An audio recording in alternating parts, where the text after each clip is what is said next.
let's begin. We are going to open up our books to pages 1 and 2. Again, we're going to be learning, it's the same block that's repeated 4 times. So we're going to be doing pages 1 and 2. So grab your books, pull out both of those papers. Once you've pulled out the papers, grab your paper cutting scissors and cut along the line where it says cut apart on this line before piecing. So cut on that line, set aside the other 3 and do those later. Here we have our first block. You're going to see we have numbered sections. So 1, 2, 3, and 4. 4 is our background, and 1, 2, and 3 are going to be our print fabrics.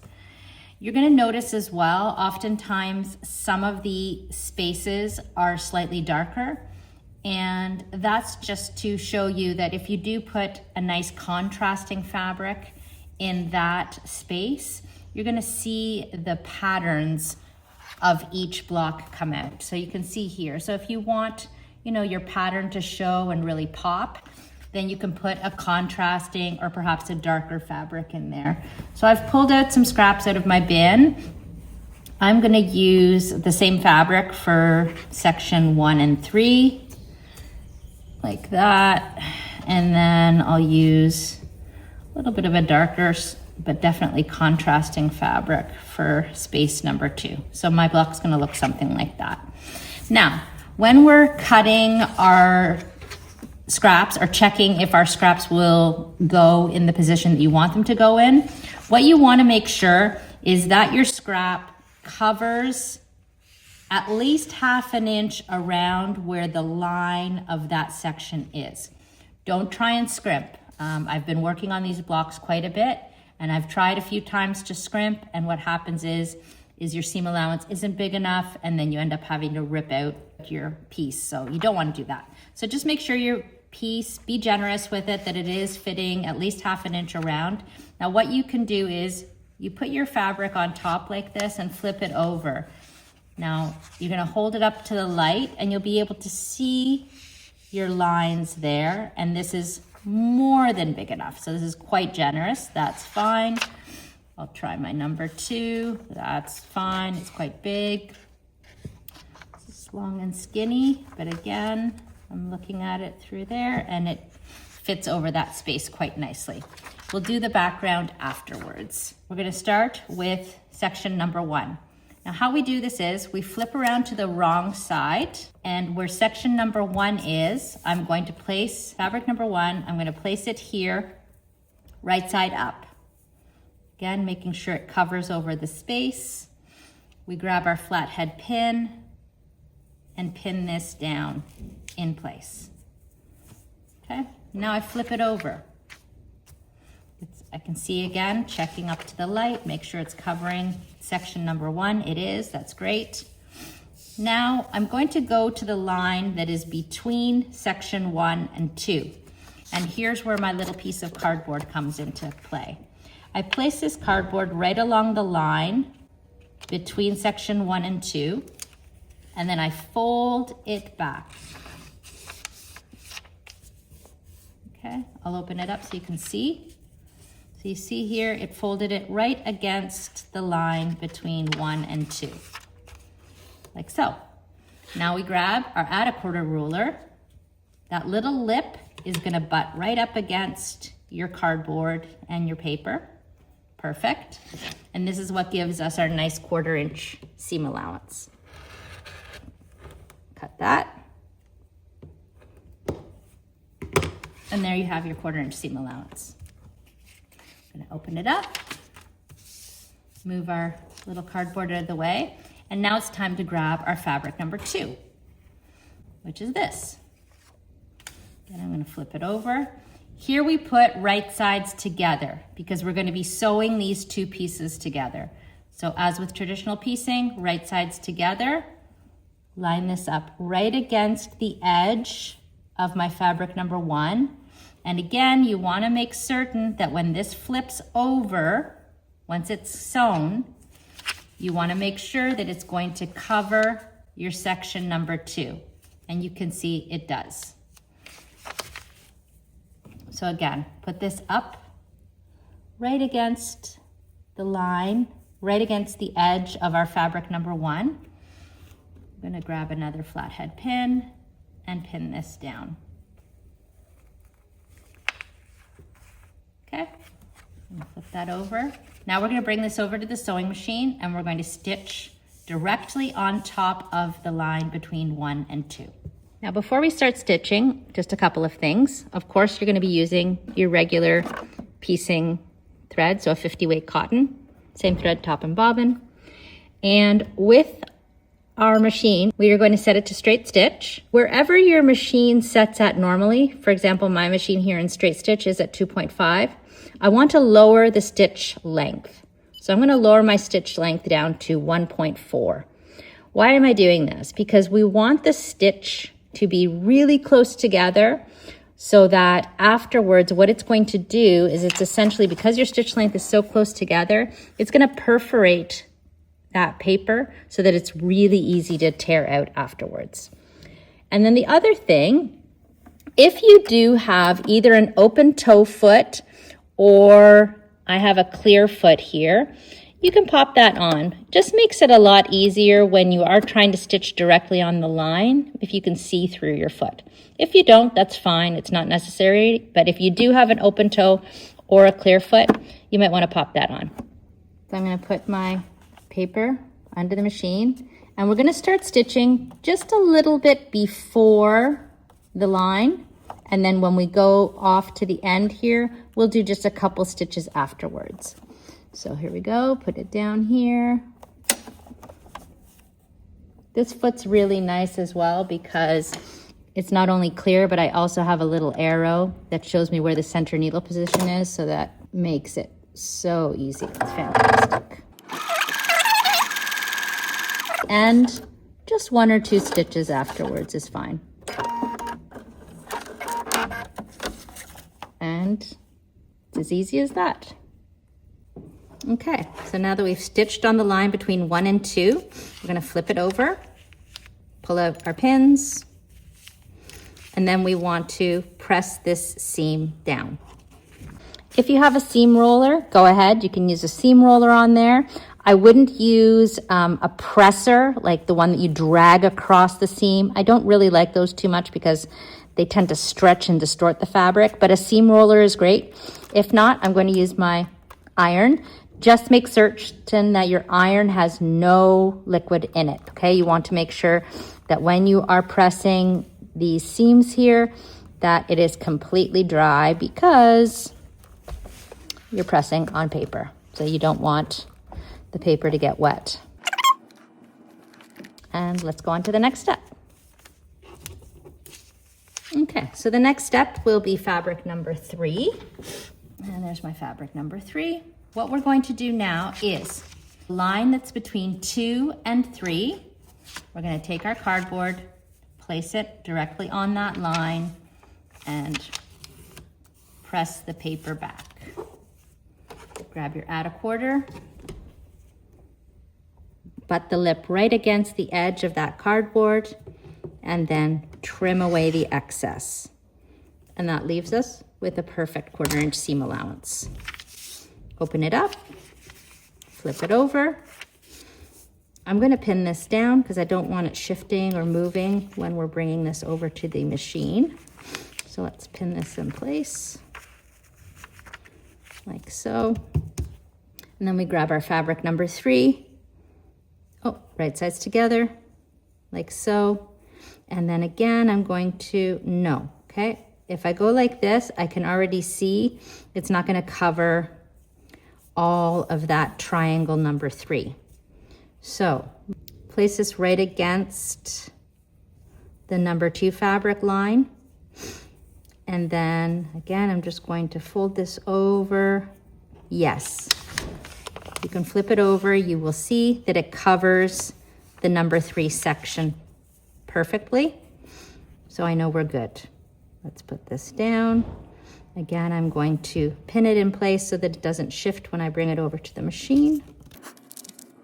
And now we're going to go over to the machine and do the same thing. Stitch directly on that line that is between 2 and 3.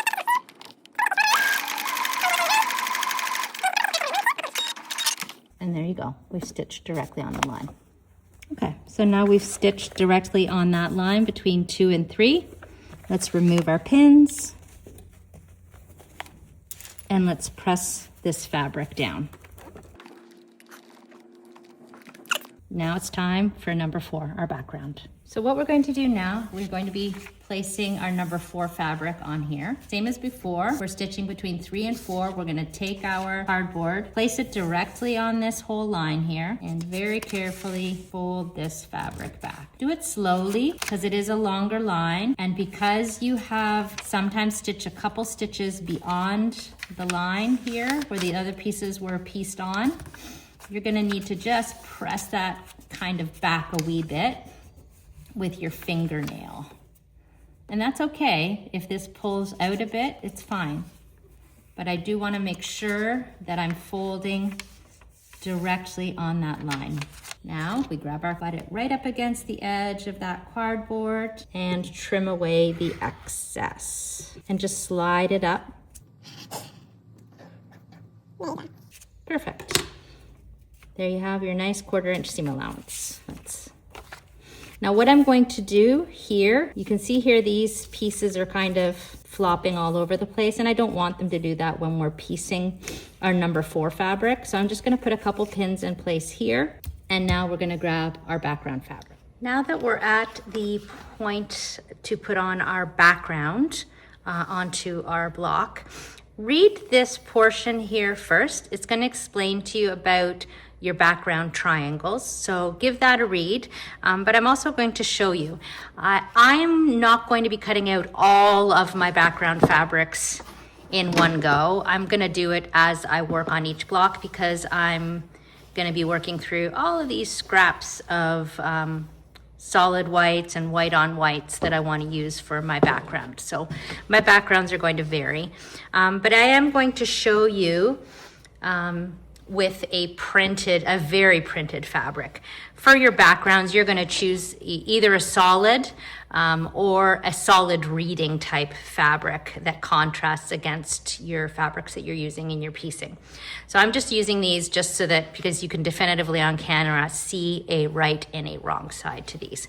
So when you're cutting your background fabrics from your 9 by 4.5 inch rectangles, some of them will be cut with the diagonal cutting this way, and some will be cut with the diagonal going this way. Because you have right-facing triangles and left-facing triangles with your blocks. So for a triangle like this, a right-facing triangle, I'm going to be cutting with my diagonal like this.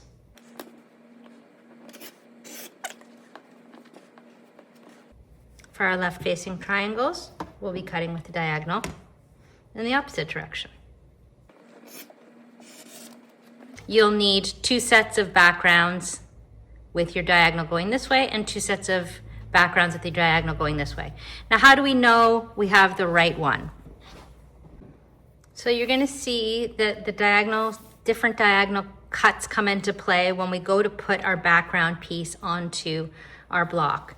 So pretend this background isn't here. When we go to piece this here, we piece our right sides together, we do our stitch, and then when this folds over, perfect. It's going to fit that piece perfectly. Now, for example, if we'd taken this one with the diagonal going in the opposite direction, and we tried to put this diagonal on here, diagonal with diagonal, and then we piece it, and then we flip it over, doesn't fit, okay? So this one would go well with this one here. Diagonal against diagonal, put it down, seam, flip it over, it fits. This diagonal with this diagonal, stitch it down, flip, and it works. This one here, there's our right sides together. When I sew the seam here and then I flip this over, you're gonna see it covers this side properly. And the way I sort of remember it is that right sides together, and the skinny part is gonna be where the skinny part is, and the wide part will be where the wide part is. And that way I know when I put this down, those angles together, it's gonna work. Let's go to the machine and stitch this down. Before I move it to the machine though, I do want to put a few pins in place because this is quite a long seam. And we want to make sure that these edges are lining up perfectly, and we don't want it to move or shift when we bring it over to the machine or while we're sewing it. And there we go. We'll put a few pins there. Then we'll bring this over to the machine, and same as we've done before, we're going to stitch directly on top of that line. Okay, there you see we've stitched directly on the line, couple stitches before, a couple stitches after. Let's pull out our pins and press this open. Now you see that our background has covered the number 4 area, so we know we're good. Now the final step in making our block is we are going to trim the block right on the dotted line. As it says, trim block on the outer dotted line. Grab your ruler and make sure I'm going to trim, so I'm literally on the outer edge of the dotted line. I don't want to lose any seam allowance. I would trim, not say on the dotted line, I would trim right on the outer edge of that dotted line.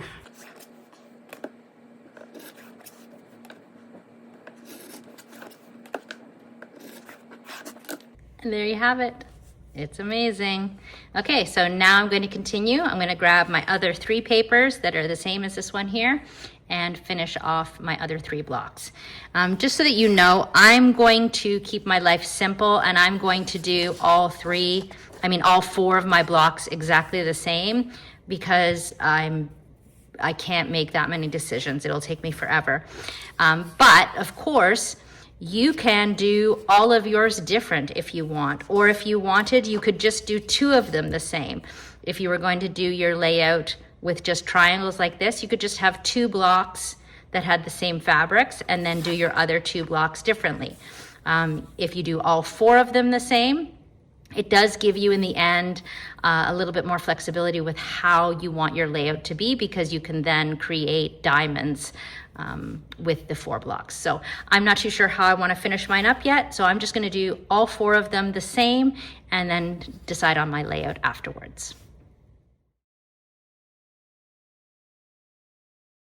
Okay, we are on to pages 3 and 4. So we will be doing this design. It's the same design, so one design on pages 3 and 4. So grab your paper, cut it apart, and select your fabrics that you want. This one here has 5 different prints or 5 different colored fabrics, and then your background. So my background is staying the same. So there's my background. And then my prints are going to be this one, this one, this little short one here. This is going to be here, and this will be down here. I might have, that looks too short. Down here. Okay, so there's my fabrics, and now we will begin. I'm gonna lay them in order here so I don't get confused. And we'll start with section number 1, which is right here. So I'm gonna hold this up to the light to make sure it is covering the entire section.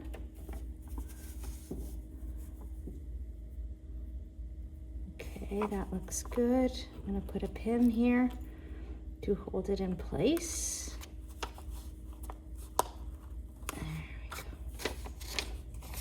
Okay, now I will grab my cardboard between sections 1 and 2, place this on that line, fold back on that line,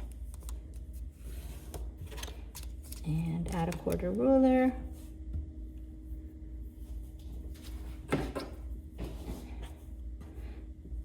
And trim.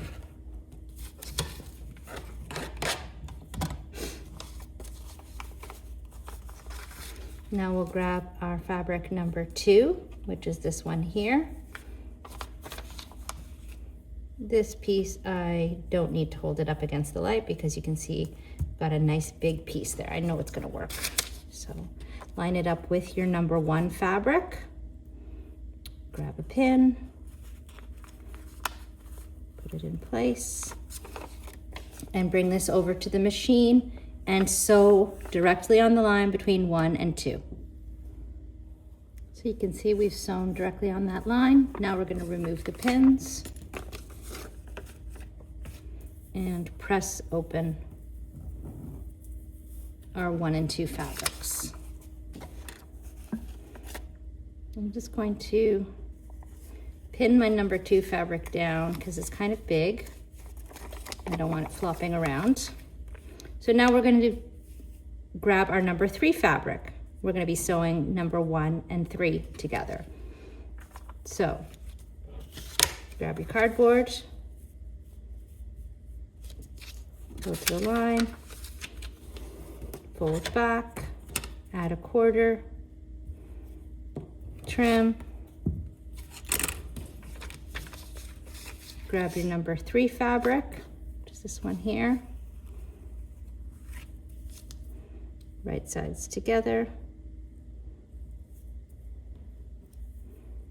pin in place. Now we'll bring this over to the machine and sew right between sections 1 and 3. We've sewn directly on that line, flip it over, and pull out your pins.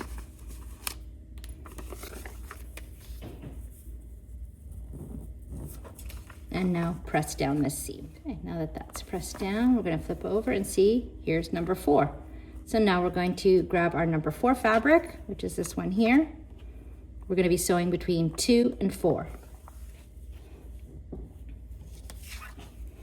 Grab your paper, place it on the line between 2 and 4. Press it back, add a quarter, trim, grab your number 4 fabric, place it right sides together, right on the edge.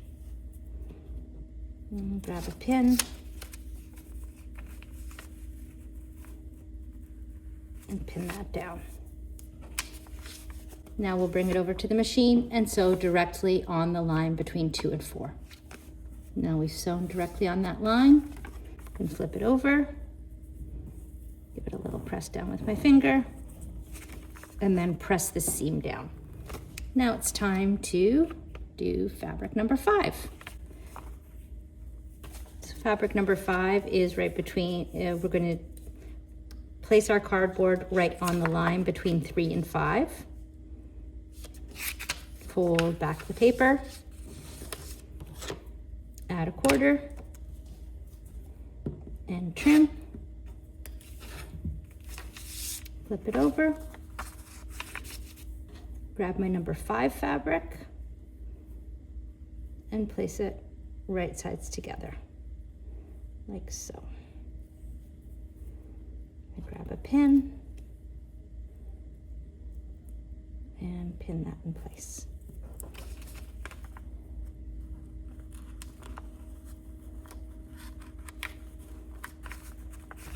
I'm going to bring this over to the machine and sew directly on the line between 3 and 5. Sew right on the line, flip it over, pull out your pin, and press down that number 5 fabric. Now, before we put that background piece on, you're going to see here I've got 2 pieces that are quite large and kind of a little floppy. So I'm going to pin those down because I don't want them moving while I trim and sew in the background piece. So I've just pinned those down. Now let's get ready to do our background. Grab your cardboard, place it directly on that line.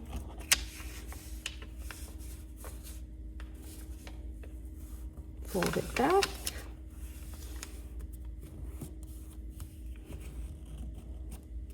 I always like to double check that just to make sure. Yep, we're good. Grab your add-a quarter.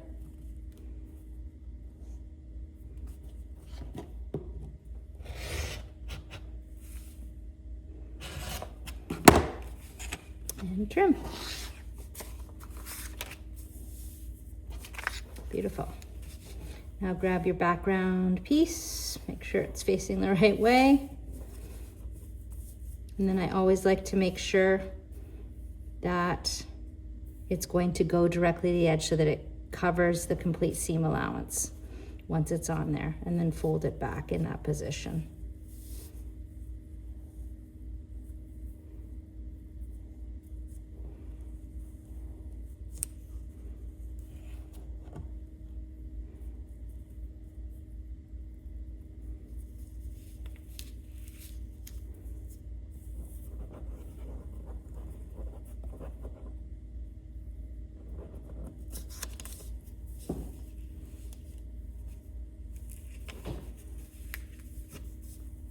Okay, that's in position.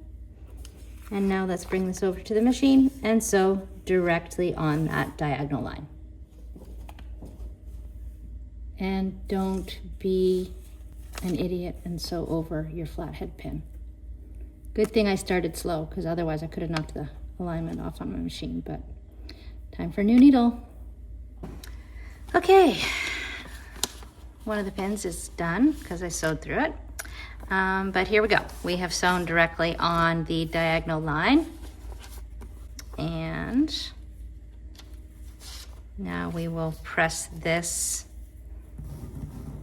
open. And now we'll just trim on the dotted line. So I was just thinking as I was putting a new needle in my machine, I don't know if anybody else is the same as me.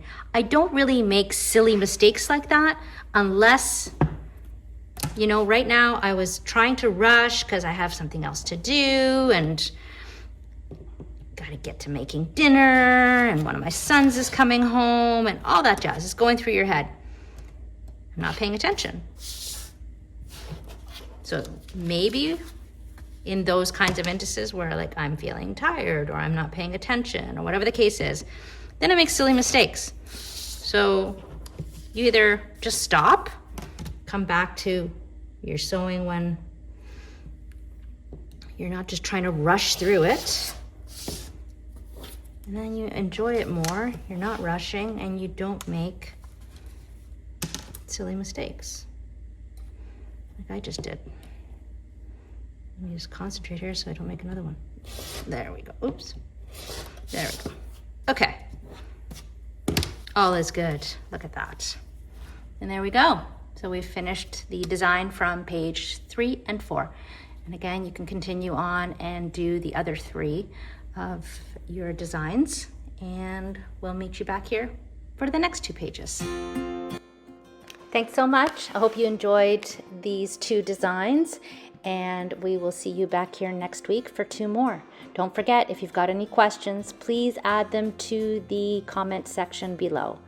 We'll see you soon.